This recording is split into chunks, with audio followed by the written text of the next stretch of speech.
it may be very legitimate of why you didn't get it done. However, it's just feedback to say, okay, maybe I need to put this earlier in my day or later in my day, or I need to get up earlier or stay up late.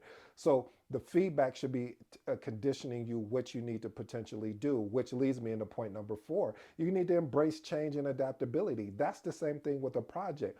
Treating your personal goals like even like a scrum type approach, and running sprints and keeping a backlog of the things you want to do, and then put the items that you're going to be working on for the following 2 weeks or 3 weeks or a month in a sprint to see how you're doing, and leverage the scrum particular mindset when it comes to this. But really what you want to endure, I should say, really endure, is regularly reassess and look at your plan and make adjustments with the new information that you got. I recently got some new information where I was trying to work on the PMO book later at night, or after my particular shift, and what I found out was is that I just wasn't getting it done. So I said, okay, this is what we're going to have to do.